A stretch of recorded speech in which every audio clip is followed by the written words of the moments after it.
For today's headlines, more groups join VP Go coalition. Abuses in drug ops being addressed.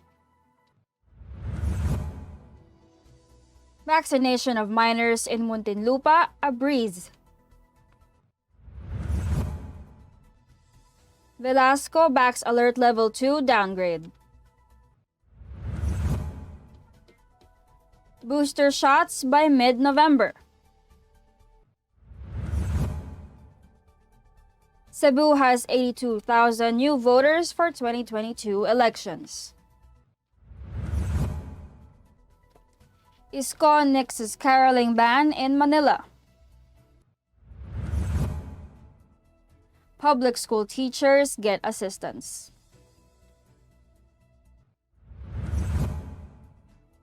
Good morning, I am Venice Bautista and this is Tribune News on Q. Today is November 4, 2021 and these are the latest news this Thursday morning. The vice presidential bid of Senator Christopher Lawrence Bongo received yet another boost after more than 400 grassroots leaders expressed their support for his candidacy. Organized by Let's Go, VP Go Coalition, leaders from more than 50 parallel groups physically and virtually attended a launching party for the senator held in a hotel in Subic over the weekend. Go, for his part, thanked his supporters and vowed to continue advocating for the welfare and best interests of the Filipinos should he be elected into the country's second highest post. He also vowed to continue to push for the programs of the Duterte administration in the years ahead, particularly for the projects focusing on peace and order, infrastructure, education, access to quality health care, and other social services. At least 100 grassroots leaders, including national and local officials, joined the launching party in person while more than 300 leaders attended virtually. This is one of the latest support Go earned after provincial leaders previously rallied behind his bid, and in October, a total of 57 out of 81 governors signed a resolution backing the vice presidential candidacy of the senator. The Philippine National Police acknowledged the analysis of the Commission on Human Rights, or CHR, on over 500 incidents of deaths and alleged violence in the campaign against illegal drugs. They respect the investigation conducted by the Commission on Human Rights, as this task falls under its constitutional mandate, PNP Chief Guillermo Eleazar said.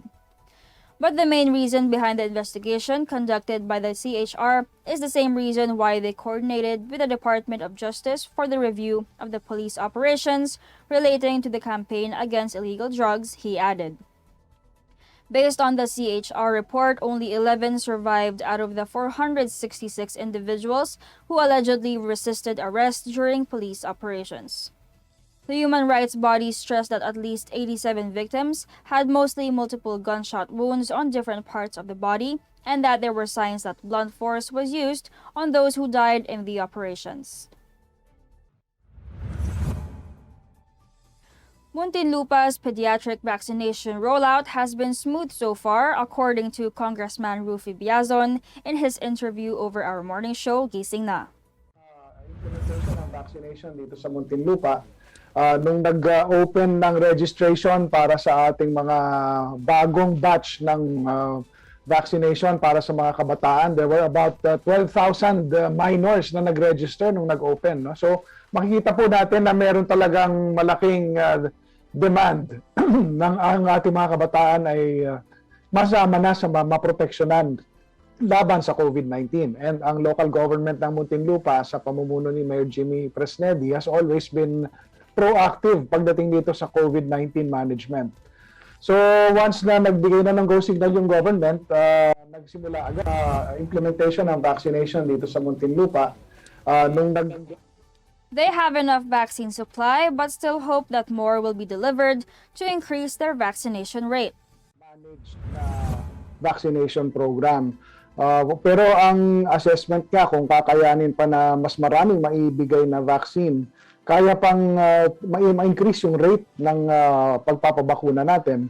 So ito po nakadepende rin kasi talaga, kahit naman from the beginning, nakadepende ito doon sa nare-release ng national government sa ating LGU with regard to the number of vaccines. Ngayon, kung tataasan ng national government yung daily target, nabanggit nyo nga kanina, 1 million a day, as long as ma-provide yung vaccines na yan, makakapag-adjust ang local government para tumugon doon sa target na yon.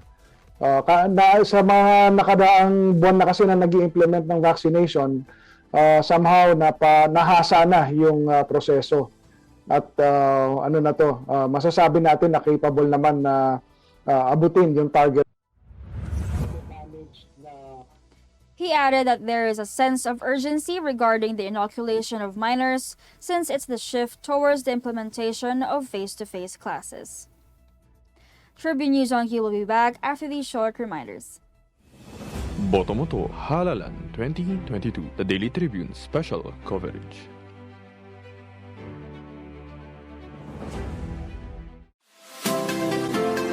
Magandang araw mga katribu! Narito na ang mga makakasama nyo tuwing umaga sa programang Gising Na. Roy Pelevelo, Comfy Manalo, Atty. Lia Badillo Crisostomo, Vernon Velasco, Kim Sancha at Chirk Balagtas. Abangan ang programang Gising Na mula alas 8 hanggang alas 9 ng umaga sa Facebook page ng Daily Tribune. Ilabas na ang mainit na kape at samahan kami sa inyong pag-almusal, mga katribo. Sama-sama natin alamin ang mga natatagong istorya sa mga latest na kaganapan sa loob at labas ng bansa. Simulan natin ang bawat umaga with good vibes sa mga informative and recreational segments ng aming programa. Maaari niyo rin ibahagi sa amin ang inyong opinion via Daily Tribune Facebook page at Tribune Now sa YouTube. Makichika na rin sa latest showbiz happenings, mga katribo. Kaya naman, magkita-kita po tayo mula Lunes hanggang Biyernes, alas 8 hanggang alas 9 ng umaga at magsama-sama po tayo sa Gising Na! Botomoto Halalan 2022, the Daily Tribune special coverage.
We're back on Tribune News on Q.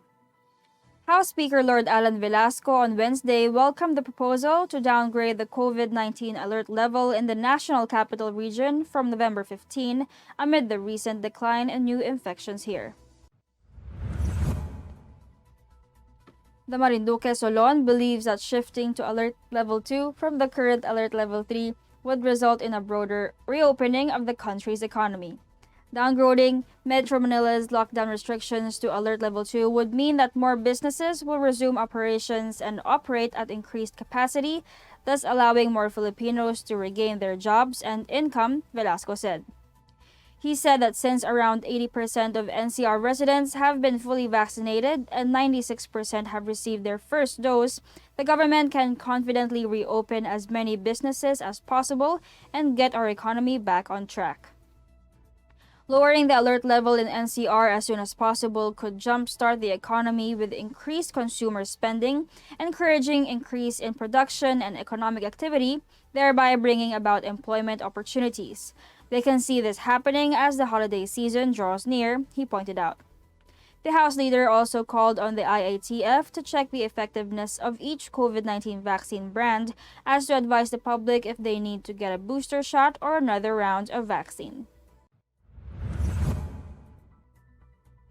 As the country eyes to rekindle its once booming tourism industry, The department of the government is aiming to start administering COVID-19 booster shots by mid-November, with pandemic frontline workers, the elderly population, and immunocompromised adults prioritized for the coveted doses.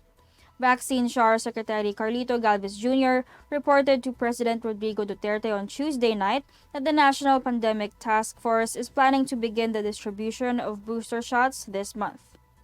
The senior palace official also said that the government is waiting for the approval of local regulators on the use of specific vaccine brands as booster shots against COVID-19. According to Galvez's report, over 1.55 million health workers, 4.6 million senior citizens, and an undetermined number of people with health risks who have completed the required 2 vaccine doses will be prioritized in the booster shot program. Meanwhile, Pfizer, AstraZeneca, Sinovac, and Sputnik V vaccines have applied for modifications of their emergency use authorizations for booster shots and third dose, the Food and Drug Administration Director General Eric Domingo said Wednesday. Domingo said that these vaccine manufacturers are seeking to include a third dose in their regimen and have already forwarded their scientific data to be studied by countries' vaccine experts. The Commission on Elections in Cebu recorded 82,682 new voters following the extension of the deadline for registration of voters. Lawyer Lionel Marco Castellano, Comelec Cebu Provincial Supervisor, said the total voters population is now 3,269,154. But they still have an election registration board hearing this November 11, after which they can finalize the number of voters, Castellano said. More than half or 47,245 of the new voters are from Cebu Province, while the rest are from Cebu City 1st District, Cebu City 2nd District, Mandaue City, and Lapu-Lapu City. Tribune News on Q will be back. Stay with us. Botomoto Halalan 2022, the Daily Tribune special coverage.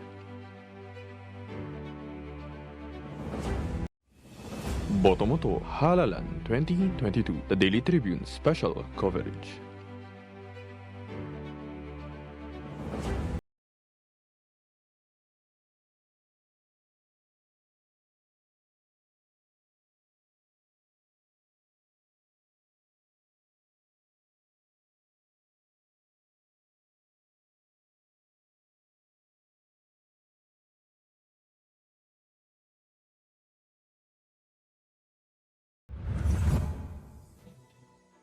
You are still watching Tribune News on Q. And in other news, there will be no caroling ban in Manila, according to Mayor Isko Moreno. He made this clarification as he cited the dwindling number of active COVID-19 cases in the country. He said there is no order banning such practice, particularly on minors, as this has been a tradition passed from generation to generation. He, however, cautioned against complacency since the deadly virus is still very much around. Meanwhile, on Wednesday morning, Mayor Isko Moreno and Vice Mayor Honey Lacuna led the first day of general COVID-19 vaccination for minors aged 12 to 17 at Santa Ana Hospital. Vice Mayor Lacuna herself injected the first dose of Pfizer vaccine to a 15-year-old boy accompanied by her mother. The Department of Education announced on Wednesday that public school teachers nationwide continue to receive connectivity assistance for the blended learning setup for this school year. Under the DepEd SIM card and connectivity load program, each public school teacher will be provided with SIM cards with a 34-gigabyte connectivity load per month.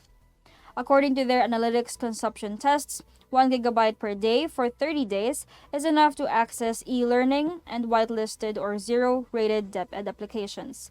It can also support 8 hours of video conferencing, the DepEd said.